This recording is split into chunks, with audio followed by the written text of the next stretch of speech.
Assalamualaikum warahmatullahi wabarakatuh. Baiklah, pada pertemuan ini kita akan membahas mengenai topik siklus akuntansi dengan pengajar yaitu Bu Ratna Ningsih dan saya sendiri Mareka Primadia. Akuntansi merupakan suatu proses identifikasi, analisis, dan pencatatan setiap kegiatan akuntansi yang digunakan untuk penyediaan laporan keuangan perusahaan untuk suatu periode tertentu. Dalam penyediaan laporan keuangan tersebut terdapat 4 proses. Yang pertama, aktivitas pencatatan. Yang kedua, penggolongan. Yang ketiga, peringkasan. Yang keempat, laporan. Siklus ini dimulai dari terjadinya transaksi sampai penyiapan laporan keuangan pada akhir suatu periode. Pada slide ini, dapat pemirsa lihat siklus akuntansi yang dimulai dari bukti transaksi, jurnal, lalu diposting ke buku besar utama, neraca saldo, kertas kerja, laporan keuangan, jurnal penutup, neraca saldo setelah penutupan, dan terakhir jurnal pembalik. Berikut merupakan bukti-bukti transaksi. Yang pertama adalah faktur. Faktur merupakan bukti penjualan secara kredit yang dibuat penjual kepada pembeli. Yang kedua, kwitansi. Kwitansi merupakan surat bukti penerimaan uang atau bukti pencatatan bagi pembayar. Sedangkan bukti pencatatan bagi penerima uang disebut dengan nama kopi kwitansi. Yang ketiga, merupakan nota. Nota adalah bukti dari pembelian tunai. Yang keempat, nota kredit, yang merupakan pengembalian barang atau retur yang telah dijual karena rusak, dan nota kredit ini dibuat oleh penjual. Yang kelima, nota debit. Nota debit ini merupakan bukti pengembalian barang atau retur yang telah dibeli karena rusak. Nota debit ini dibuat oleh pembeli. Berikut dapat pemirsa lihat contoh dari faktur penjualan. Pada faktur penjualan ini tertera tanggal, nama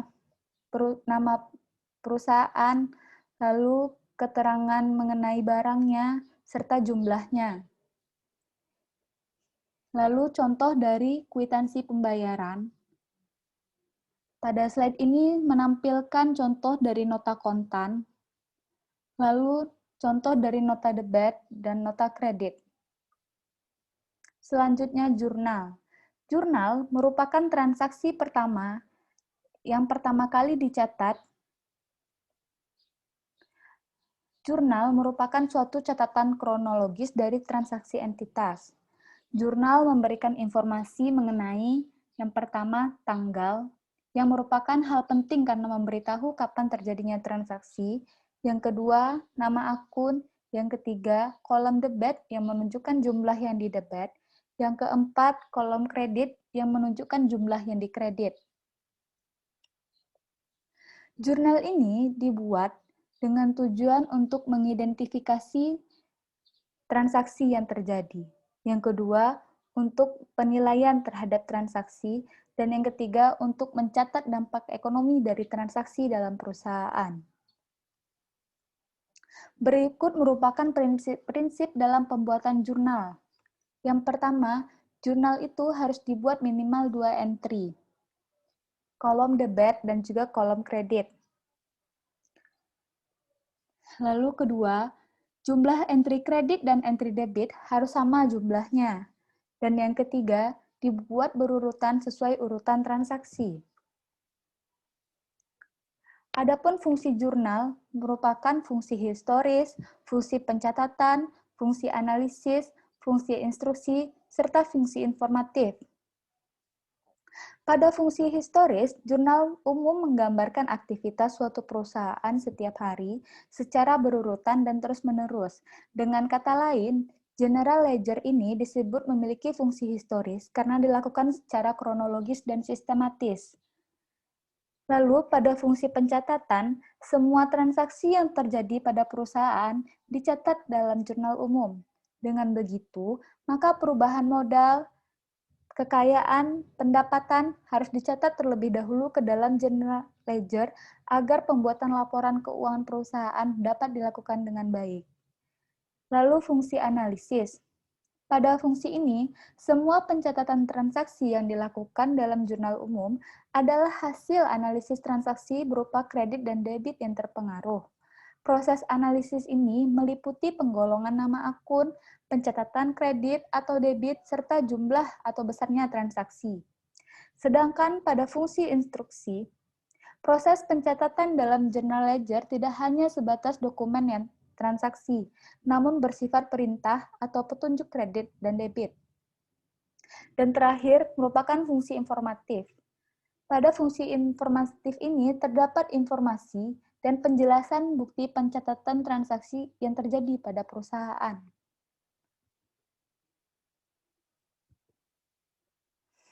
Berikut merupakan proses pencatatan dari jurnal.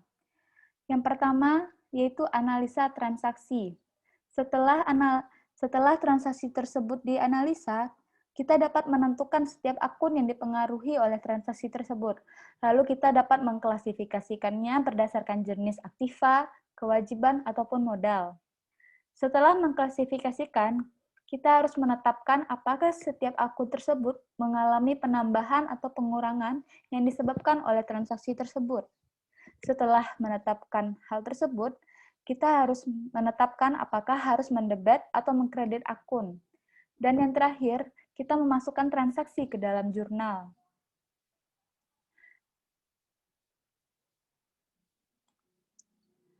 Pada slide ini merupakan contoh-contoh peristiwa dan transaksinya, serta letak debit dan kreditnya.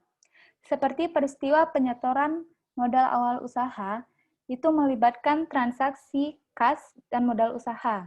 Maka kas diletak di kolom debit, sedangkan modal usaha diletakkan di kolom kredit.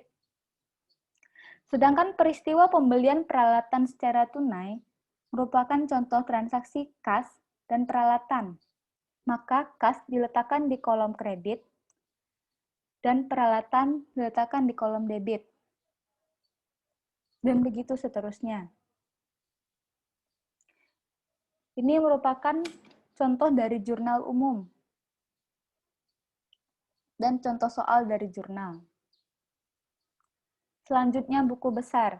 Buku besar akuntansi merupakan suatu kumpulan akun-akun yang digunakan untuk meringkas sebuah transaksi yang telah dicatat dalam jurnal. Sebuah buku yang berisi suatu kumpulan akun atau perkiraan.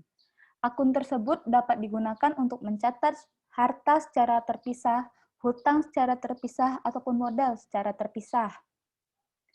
Jumlah buku besar yang dimiliki perusahaan bergantung pada banyaknya jenis akun yang ditimbulkan oleh transaksi perusahaan tersebut. Judul kolom yang mengidentifikasi akun buku besar menampilkan tanggal, kolom item, kolom debit, nilai jumlah yang didebit, kolom kredit, serta nilai jumlah yang dikredit.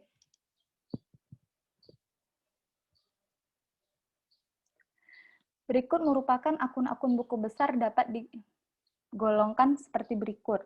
Yang pertama adalah akun real atau real account. Adalah suatu akun-akun yang terdapat di dalam neraca, misalnya aktiva, hutang, kewajiban, ataupun modal.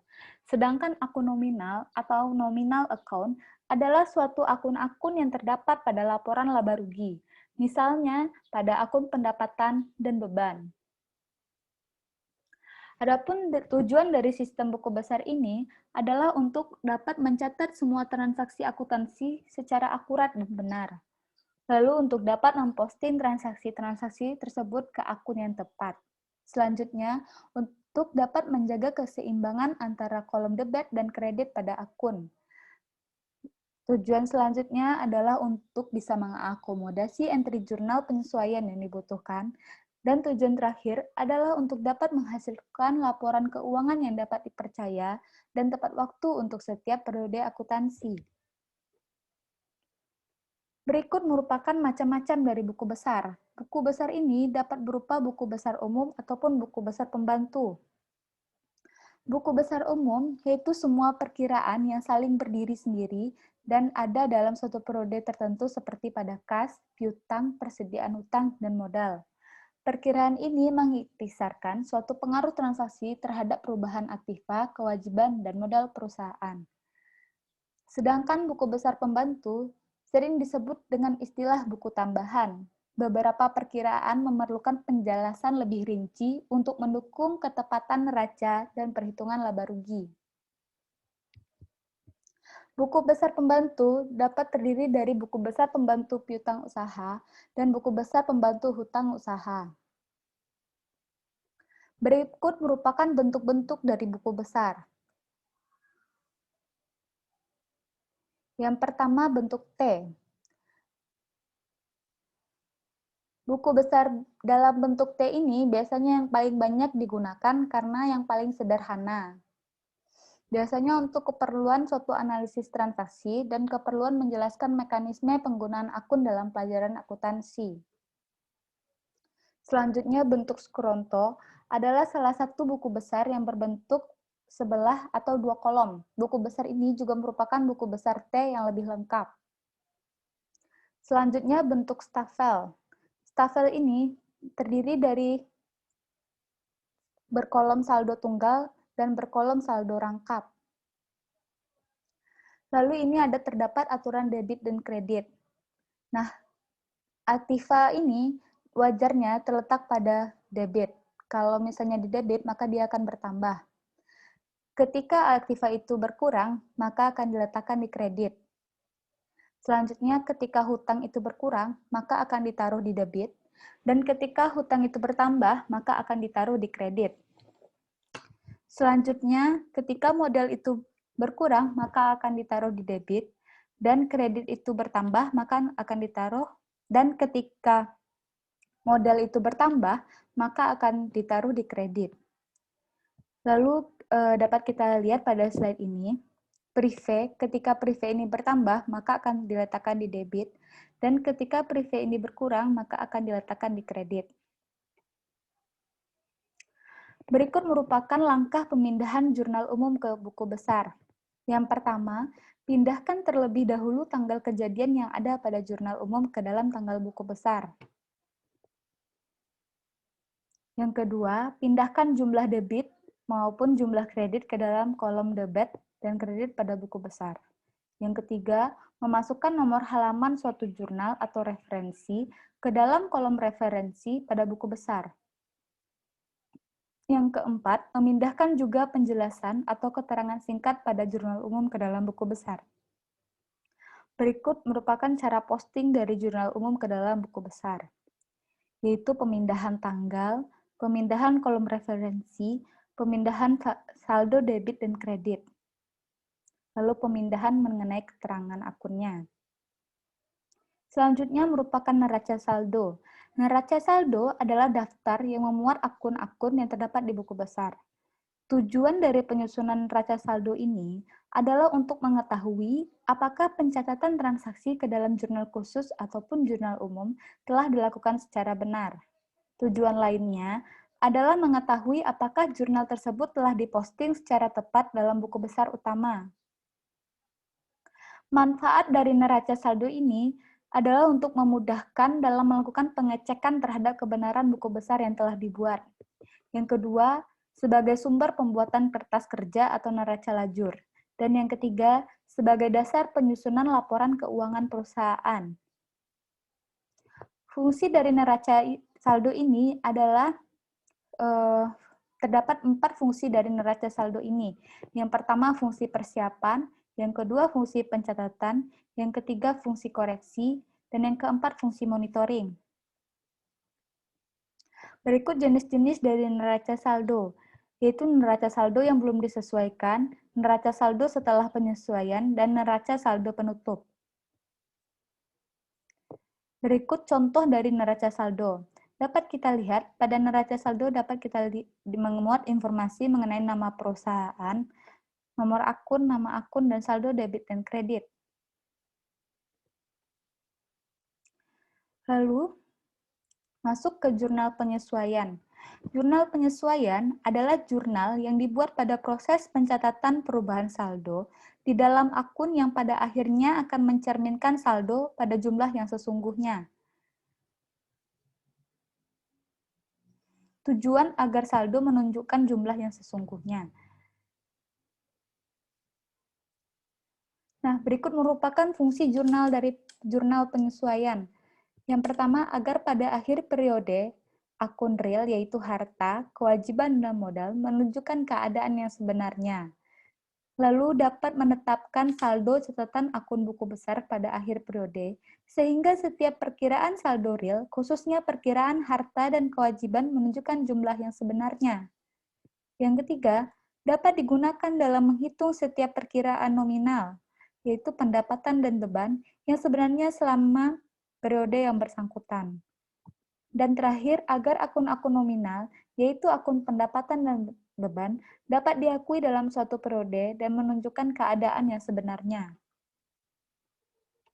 Contoh jenis transaksi jurnal penyesuaian. Yang pertama adalah beban dibayar di muka. Nah, dalam setiap akhir periode, pembayaran yang dilakukan di depan akan disesuaikan dengan pemakaiannya. Penyesuaian untuk beban dibayar di muka dapat dicatat sebagai aktiva ataupun sebagai beban. Contohnya, seperti jika pada saat pencatatan awal transaksi, dia diakui sebagai aktiva, atau pada saat pencatatan awal transaksi diakui sebagai beban.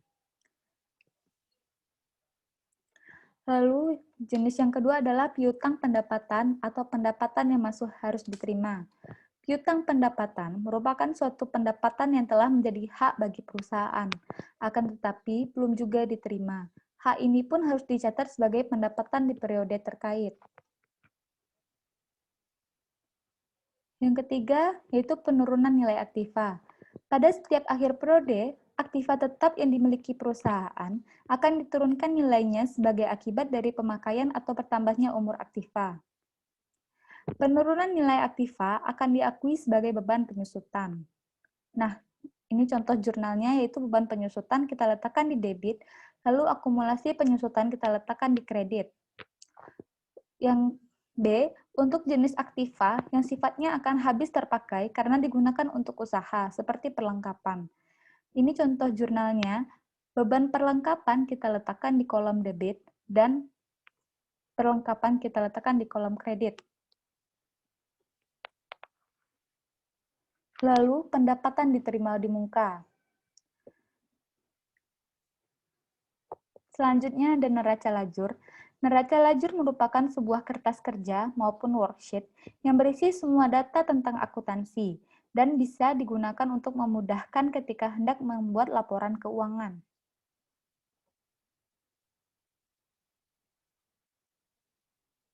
Tujuan pembuatan neraca lajur yaitu untuk memudahkan penyusunan laporan keuangan dan sarana menggolongkan dan meringkas informasi neraca saldo, lalu untuk meminimalisir kesalahan serta memperkirakan hal-hal yang mungkin terjadi. Berikut merupakan contoh bentuk dari neraca lajur, yaitu neraca lajur bentuk 6 kolom. Terdiri dari nomor, nama akun, neraca saldo, laba rugi, neraca. Neraca lajur bentuk 8 kolom terdiri dari neraca saldo, penyesuaian, laba atau rugi, dan neraca. Lalu neraca lajur bentuk 10 kolom terdiri dari neraca saldo, penyesuaian, neraca saldo disesuaikan, laba atau rugi, serta neraca. Berikut merupakan neraca lajur bentuk 12 kolom. Nah, bentuk 12 kolom ini merupakan neraca saldo yang paling lengkap, yang terdiri dari yang ditambahkan dengan kolom perubahan modal. Berikut merupakan laporan keuangan. Pada laporan keuangan merupakan hasil dari proses akuntansi. Laporan keuangan terdiri dari neraca, laporan laba rugi, laporan perubahan modal, laporan arus kas, serta catatan atas laporan keuangan. Neraca atau laporan posisi keuangan dapat diartikan sebagai daftar yang berisi informasi tentang harta atau kekayaan yang dikuasai oleh perusahaan. Berikut merupakan klasifikasi dari akun neraca atau posisi keuangan. Yang pertama, aktiva, hutang, dan modal. Yang kedua adalah laporan laba rugi.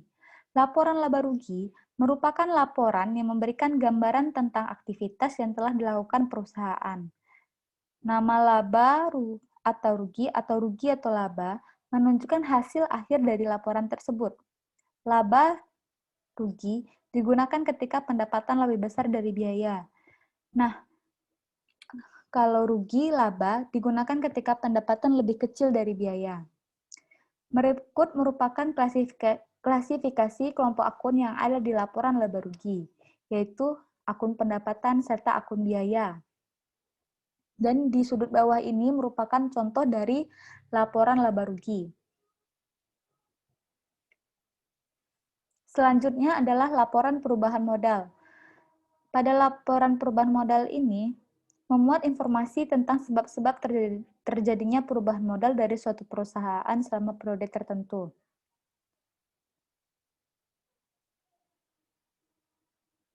Sebab-sebab perubahan modal dapat terjadi karena transaksi operasi ataupun transaksi modal.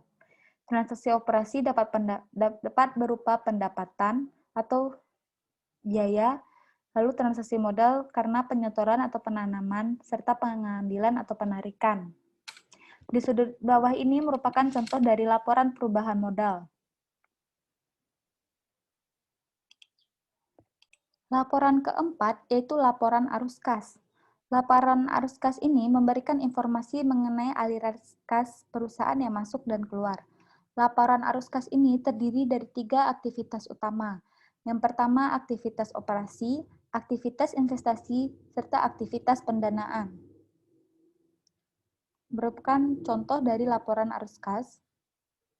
Dan terakhir, catatan laporan keuangan. Catatan laporan keuangan merupakan catatan tambahan dan informasi yang ditambahkan ke akhir laporan keuangan untuk memberikan tambahan informasi kepada pengguna informasi laporan keuangan. Pada catatan ini menjelaskan perhitungan item tertentu serta memberikan penilaian yang lebih komprehensif dari kondisi keuangan perusahaan. Lalu selanjutnya ada jurnal penutup. Jurnal penutup merupakan jurnal yang pada periode akhir akuntansi menutup akun nominal, yaitu pendapatan dan beban, atau pemindahan ke rekening modal.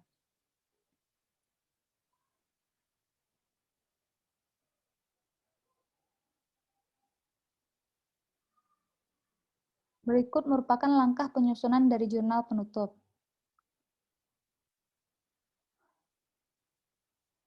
Berikut merupakan 4 kategori jurnal penutup. Yang pertama, untuk menutup akun pendapatan, yang terdiri dari pendapatan jasa di debit, pendapatan bunga di debit, lalu ikhtisar laba rugi di kredit. Yang kedua, untuk menutup akun beban. Yang ketiga, untuk menutup akun ikhtisar laba rugi. Dan yang keempat, menutup akun prive. Lalu, pada slide ini menjelaskan mengenai neraca saldo penutup. Pada akhir periode, semua akun real atau akun neraca akan disusun kembali karena adanya penyesuaian dan perubahan atas akun-akun tersebut, di mana saldo tersebut dijadikan dasar untuk menyusun neraca awal periode selanjutnya. Neraca saldo penutup adalah laporan yang digunakan untuk menyusun kembali saldo-saldo akun real atau akun neraca yang kemudian dijadikan dasar untuk menyusun neraca awal periode berikutnya. Dan terakhir merupakan jurnal pembalik. Jurnal pembalik merupakan jumlah yang dibuat pada awal periode dan akan membalik jurnal penyesuaian tertentu. Yang akan dibalik oleh jurnal balik adalah pendapatan yang masih harus diterima, beban dibayar di muka, beban yang masih harus dibayar, serta penghasilan diterima di muka. Baiklah, sekian penjelasan singkat saya mengenai topik siklus akuntansi.